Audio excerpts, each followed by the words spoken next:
Halo guys, assalamualaikum warahmatullahi wabarakatuh. Jumpa lagi di podcast kita. Cerita kita kali ini tentang sebuah cerita misteri yang dialami oleh teman kita, Bapak Aris. Oke Pak, bisa diceritakan Pak, bagaimana pengalamannya Pak? Itu kalau nggak salah masalah kerasukan, ya kan. Dulu ceritanya adik saya dulu di pesantren, nah, jadi daerah Aceh, daerah Samalanga. Waktu itu dia karena di pesantren itu rupanya di pesantren lah banyak orang kesurupan. Nah, Oh, kan, di pesantren itu. baru tahu kita kan padahal pesantren tempat kita menimba ilmu Iya. agama, tapi disitulah tempat kesurupan. Saya tanya-tanya telusuri sama guru-guru di sana kan, guru-guru di sana, karena biasanya orang Jawa tuh nggak suka sama pesantren. Jadi dikirim lagi Kirim tuh lah, ya? lepas lah ilmu hitam itu. Jadi banyak orang pesantren itu kena kesurupan, itu masalah awalnya. Jadi walaupun pesantren itu di satu tempat, itu dari situ belum tuh suka itu sama orang-orang pesantren itu ilmu agama. Jadi orang-orang ilmu hitam dilepas, setiap malam Jumat dilepas. Ini penyakit tuh. Itulah penyakit itulah nanti kalau kita yang biasa perempuan nanti yang halangan, di perempuan yang macam-macam kesurupan itu. Tapi apa perempuan aja, apa nggak ada laki-laki? Biasaannya kesurupan itu perempuan, karena perempuan itu kan bulunya lemah, jadi dia kalau kata orang bulunya lemah, jadi dia mudah ada kerasukan perempuan itu. Jadi sedikit kerasukan. Dan catatan kalau udah sekali kemasukan itu udah pasti tuh masukan terus tuh. Karena ibaratnya tuh kemasukan tuh macam ada, kita manusia tuh ada macam ada pintunya salurannya. Udah sekali masuk ke tubuh kita itu udah terbuka pintunya itu, bolak-balik masuk terus mereka. Nah, makanya itulah kuncinya. Kalau sekali masuk itu udah payah tuh, mesti dikunci lagi itu biasa kata orang gitu.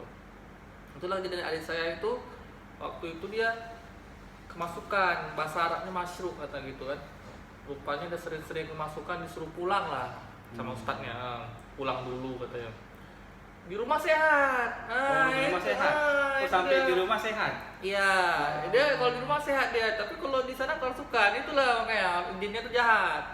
Jadi dia nggak suka, dia mesti makanya orang Batak nggak tahan pesantren, salah satunya bisa juga itu salah satunya, karena nggak tahan. Di rumah sehat terakhir karena udah 1 minggu 2 minggu disuruh balik lah ke pesantren. Awalnya takut terakhir paksa bilang masalah gini, pergilah pesantren, balik ke pesantren. Saya antar tuh naik kereta, ya kan. Baru udah pertengahan jalan, sepertiga jalan lah. Tiga jalan itu katanya, cerita abang ini udah mulai kayak gak enak katanya. Oh berarti waktu di kereta pun perasaannya udah nggak enak ya? Kereta itu lah, perasaannya gak enak, udah mulai gak enak katanya. Udah gak apa-apa, itu cuma perasaan aja. Udah jalan lagi lah. Udah pertengahan jalan, itu udah mulai, bang ini udah berat katanya. Terasa dia waktu masuk tuh terasa dia. Udah berat ya? Udah berat katanya, udah berat. Ya. Gak apa-apa, asal lagi. Yuk sambil jalan di kereta sambil jalan tuh. Udah hampir kira-kira sekitaran 30 menit lagi mau sampai. Tiba-tiba, bang, kaki aku udah dipasuki dia katanya. Kakinya udah nggak terasa kakinya tuh. Tuh kakinya udah sebelah badan terasa, belah lagi udah masuk dia katanya. Itu tuh nyata, bukan buat kakiku udah masuk nggak terasa lagi katanya. Wah, itu udah lain lah tuh kita bawa kereta, udah takut lah kan. Tiba-tiba, bang ini udah mulai masuk nih katanya, tahu dia. Tiba-tiba terdiam dia, nggak ada suara lagi. Nggak ada suara lagi. Udah nggak ada suara, tiba-tiba ketawa pula dia. Ketawa nenek. Itu waktu bawa kereta merinding. Itu masih di atas kereta. Iya, ketawa dia. Oh itu tanda itu bukan kita lagi dah. Iya. Udah orang lain dah. Bahasa Aceh dia. Jadi apa yang Aris lakukan apa yang dia bilang waktu naik kereta itu? Dia bilang apa? Ya dia bilang pakai bahasa Aceh, tapi kita artikan aja katanya gini. Aja. Katanya mau kemana katanya. Oh dia bilang gitu. Pulang aja, gak usah kesana lagi ya. Juga. Kita Jadi tuh. disuruhnya balik lagi, jangan ke pesantren. Jangan balik lagi kita itu. Padahal jarak udah mau dekat. Pulang aja udah pesantren kita. Saya balas, apa urusan kau keluar aja bilang gitu. nggak bisa katanya, nggak terima dia nenek itu. Oh, nggak mau dia. Nggak mau dia. Habis itu nggak mau saya paksa terus, saya ketawa deh. Terakhir tiba-tiba pingsan dia. Pingsan lah bawa kereta. Itu untung cepat, langsung pegang ini. Kalau nggak nemu jatuh. Itu masih dalam perjalanan. Pingsan dia. Pingsan, adik. Ngeri kali. Kalau sempat nggak tahan gini, apa nggak jatuh, pecah kepala. Jatuh kali ya. Jadi terus ada nggak yang nolong? Ada itu. Sebenarnya waktu itu kejadiannya, waktu dia kerasukan tuh ada sekitar 5 menit jalan tuh, lama juga tuh. Nggak langsung bicara-bicara, ada kayak komunikasi saya sama nenek tuh. Tahap apa, pokoknya saling ribut lah. Dia paksa, pokoknya katanya nanti dia ini yang punya tubuh ini nggak akan tenang gini katanya gitu. Sampai terakhir pingsan kan. Pas pingsan itu udah kira-kira di depan udah nampak pintu masuk jalan ke pesantren yang dekat. Rupanya situ ada kios ya kan. Rupanya di kios itu ada orangnya agak pintar, agak ngerti. Disitulah diobatin. Masuk lagi dia, dipanggil lagi sama satu. Masuk lagi ke tubuh nenek, tubuh adik. Setelah kerasukan lagi dia, ketawa dia. Rupanya takut dia sama yang ustadz itu. Takut dia sama ustadz itu. Terakhir itulah waktu diusir sama ustadz itu, pergi dia. Tapi kata ustadz tuh ini masih tubuhnya masih lemah katanya. Tapi dia katanya nanti suatu saat mau masuk lagi katanya gitu. Karena dia cuma pergi sebentar aja. Itulah kelemahan orang udah kemasukan sekali itu bisa masuk lagi. Terakhir nggak jadi pesantren, pulang lagi. Oh, berarti nggak sampai ke pesantren? Ya, pulang lagi. Berarti Ade Aris nggak sempet tamat? Nggak. Gara-gara masalah itulah. Masalah itu ya. Ya, karena sering jadi dia. Berarti gini Riz, waktu di rumah pun dia enggak. Pernah nggak ngeliat gitu nggak? Enggak. Tapi di rumah nggak pernah masalah-masalah gitu. Terakhir kan pulang ke rumah. Karena lemas dia pulang ke rumah. Habis itu karena masalah-masalah gitu, karena dia pun ngaji yang pun nggak konsentrasi karena sering kemasukan, tadi nggak ngaji lagi. Baru terakhir kuliah umum. Oh, kuliah umum.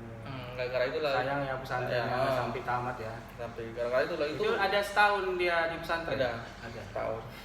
Makanya itulah bahaya kali kalau kita perempuan. Itu waktu di pesantren, ada juga waktu di kemah. Camping anak kita ikut pramuka. Kayak gitu juga kejadiannya perempuan juga ini kok. Yang anehnya kami kan pramuka, sering camping situ nggak ada masalah. Yang camping itu anak Rohis Islam. Camping. Orang itulah yang masukkan. Bisa gitu ya. Kami sering orang tuh masukannya di musola masukannya. Katanya waktu lagi di musola nampak ada di dalam musola tuh perempuan baju putih berdiri di musola tuh. Di luar. Oh, di pintu musola tuh. Katanya ada berdiri katanya. Waktu dia ada siuman kan katanya di pintu musola tuh ada berdiri katanya. Itulah rame yang masukkan Rohis tuh. Aduh, pokoknya bola geger lah tuh SMA tuh. Anak pramuka mana-mana aja. Kami udah pramuka sering buat kayak jurit malam katanya, kami takut-takutin pakai putih-putih. Enggak ada pasukan di pramuka. Emang kalau pramuka pasukan sering, tapi di tempat kemah yang angker. Kalau di sekolah itu nggak pernah masukan. Rohis yang masukan. Katanya lihat pocong dia. Bila kita bilang. Katanya lihat makhluk putih gitulah. Pramuka di Rohis kemah. Tapi pun sebenarnya kayak gitu harus jangan pikiran kosong ya kan. Iya. Pikiran tuh harus jangan sampai kosong lah. Tapi kalau pramuka tuh kebiasaan fisik kita udah lelah. Iya betul. Disitulah dia masuk. Disitulah dia masuk dia. Apalagi tambah pikiran kita stres atau apa, situlah dia masuk. Capek masuk dia. Capek dia masuk lah dia tuh. Dan pramuka pun sering buat acara malam-malam. Dulu kami pernah pramuka, kami kemahnya pas kami bangun tenda, pas ada kuburan. Pernah kami. Jadi gini ceritanya. Waktu itu kelas 2 SMA kalau nggak salah. Kami dari pramuka buat kemah bareng. Namanya camp sama, perkemahan bersama. Jadi kami dari pramuka SMA Dewantara, habis itu sama ini PMR, Pameran Remaja. Kami buat kemah sama Pramuka SMA Dewantara, PMR SMA Dewantara, sama Pramuka anak SMA lain, tiga gugus depan. Ini buat acara kemah di perbukitan daerah Nisam, hutan. Kalau dulu Nisam itu tempatnya Basgam. Itu pernah nggak ada harimau? Nggak lagi harimau. Nggak ada lagi. Itu Nisam itu Basgam. Waktu masa konflik orang TNI itu takut ke Nisam itu. 1-2 kan Nisam, tak berani. Kenapa? Basgam tuh. Situ kami kemah dulu. Kami buat kemah, namanya kami kemah di bawah Bukit Tengkorak namanya kemah. Dalam itu. Jadi ceritanya itu kan kami kemahnya di lapangan luas itu. Iya. Kami nggak tahu sejarahnya di lapangan itu. Rupanya katanya dulu sebelum lapangan luas itu dulu ada kayak hutan, ada rumah warga, satu warga. Katanya ibu-ibu itu dia tinggal sama anaknya, katanya masih bayi. Masih nggak bayi lagi Dia ya. sendiri situ. Ya, karena kan zaman-zaman dulu kan masih rumah jauh-jauh kayak kan. Iya, iya. Nah, jadi dia tinggal sama anaknya. Sekitar berapa 2 atau 3 tahun lah anaknya. Dia pergi nyuci ke sungai. Di situ ada sungai emang, jaraknya sekitar 200 meter lah. Nah, pergi ke sungai dia nyuci, anak ditinggal. Namanya tidur anak tinggal. Rupanya kejadian entah karena pakai obat nyamuk atau apa, terbakar kelambunya, terbakar sampai rumahnya. Karena rumah dulu kan dari kayu, dari atap rubia, jadi mudah terbakar. Itulah hangus anaknya, meninggal di situ. Kata orang warga dulu, ke situ ceritanya itu terbakar. Ditanamlah di situ. Dikubur di situ. Jadi kalian mendirikan tenda di atas kuburan itu. Rupanya ada, kami kan rame itu, ada berapa tenda, antara 8 dan 9. Salah satu tenda dibangun pas di kuburan itu, karena situ kuburan udah lama, dia nggak tanda lagi, udah hilang. Tapi situ dulu di lapangan itu ada bekas kuburan satu, tapi nggak tahu lagi kuburan yang mana. Gitu kan. Jadi tenda cewek pula kejadiannya. Tenda cewek pula yang bangun situ ya. Yang pasnya waktu di tenda itu rupanya cewek itu tidurnya pas kayak kuburan itu tidurnya deh. Satu kuburan itu tidur dia kayak biasa. Kami tuh camp sama tuh 2 malam, dari Jumat, Sabtu, Minggu. Kamu nih bang? Ayo lanjut. Masih panjang. Itu kan kasih pendengar pembaca. Jangan lanjut. Jadi malamnya jam 12 malam kami tidur lah, karena udah acara tidur. Pagi-pagi waktu mau sholat dibangunin lah semua, bangun sholat, ya kan? Kami bangun lah. Ada satu anak yang nggak mau bangun. Cewek itu. Bangun, nggak bangun. Rupanya waktu dibangun udah ketawa anak kecil. Situlah kemasukan rupanya. Ketawa anak kecil. Ya. Kami udah geger lah semuanya. Rupanya udah kemasukan pagi-pagi itu. Rupanya dari semalam kemasukan, tapi nggak tahu orang waktu bangun kecil.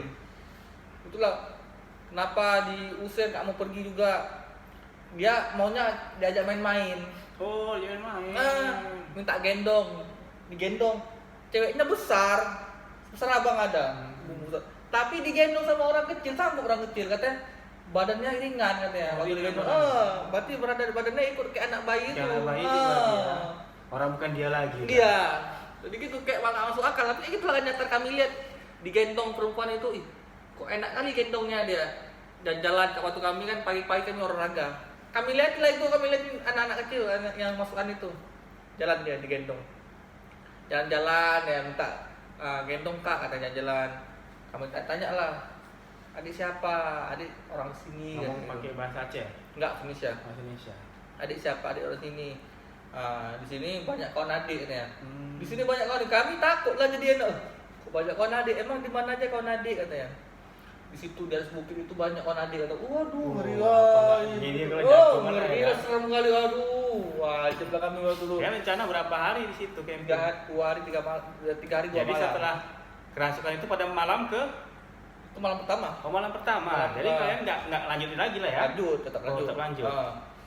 Tanya. Jadi gimana kawan adik itu? Di situ kawan adik di atas bukit tuh, Bukit Tengkorak namanya udah. Serem. Di mana lagi? Di sungai itu banyak kawan adik katanya. Sungai. Serem kali sungai itu. Katanya sungai di mana? Di daerah ada tunjuknya. Yang tunjuknya itu rupanya tempat sungai yang agak dalam menjorok ke dalam. Di situ ada pohon bambu. Katanya itu banyak kawan adik, berarti itu serem kali. langsung lah dibuat pengumuman bagi peserta kemah jangan kasih lagi katanya. Itu banyak orang tenggelam. Oh, yang tenggelam sih itu. Oh, jadi Itu kayak penunggunya. nyadarkannya cemana? Nyadarkan. Itulah, nggak itu satu hari nggak mau pergi tuh. Situ satu tubuhnya tuh sampai capek panitia terakhir dipanggil lah orang-orang situ. Ustadz situ, dia kan yang ngerti. Dipanggil ustadz situ diusir baik-baik baru hilang. Satu harian itu baru hilang tuh. Malamnya udah mulai mencekam itu. Jadi malam berikutnya ada lagi yang kerasukan? Belum ada, tapi udah mulai banyak ada yang aneh-aneh lah pokoknya malam itu lah. Yang lebih gokilnya lagi, pas kami pulang kan diantar satu tuh yang peserta kawan saya itu namanya Adenan dia lumayan ganteng orangnya bang. Putih orang yang ganteng, putih lah ganteng. Waktu kami pulang ke rumah, rupanya dia diikutin. Iya, diikuti Sama kuntilanak. Oh, astagfirullahaladzim. Serem kali. Jadi ketahuannya dia diikuti pas sampai rumah. Dari rumah. Oh, dari rumah. Dibilangnya lah waktu malam kedua katanya. Katanya apa Nan? Aku diikutin katanya. Oh, dia tahu. Tahu, terasa dia waktu itu malam terasa dia ada yang nemenin dia. Wih, serem kali. 3 malam sama diikutin sama dia. Kemana-mana dia diikutin. Rupanya yang hantu ini suka sama dia, makanya diikutin dan pulang. Udah ikutin pulang, hantu tuh gak bisa pulang ke sana lagi. Jadi minta balik lagi. Iya, dia mau balik gak bisa balik karena jauh jaraknya. Jadi gimana itu? Itulah. Jadi gak nyaman lah, kami pun dekat-dekat dia takut jadi ya. Iyalah. Karena diikutin. Terakhir nggak salah ada seminggu waktu hari libur, ada seminggu baru diantar ke sana lagi, baru hilang. Kisah-kisah ditanya kenapa diikuti, katanya yang laki-laki ini ganteng, suka hantu tuh sama laki-laki. Hantu pun suka-suka sama manusia, ngikutin dia pulang. Jadi waktu dia tidur rasanya kayak ada yang liatin, dia jauh serem kali. Apa nggak serem awak lihat gitu? Awalnya serem apalagi dia ya kan. Dan kalau ganteng kan manusia hantu pun suka manusia. Serem gitu lah kita. Ya, itulah guys cerita tentang pengalaman misteri kita pada hari ini. Ya. Oke, kita akan lanjutkan besok hari ya. Karena waktu pun sudah mau larut malam. Oke, jangan lupa di subscribe ya. Karena kita akan podcast cerita-cerita horor menarik lainnya. Oke, sampai di sini aja. Assalamualaikum warahmatullahi wabarakatuh.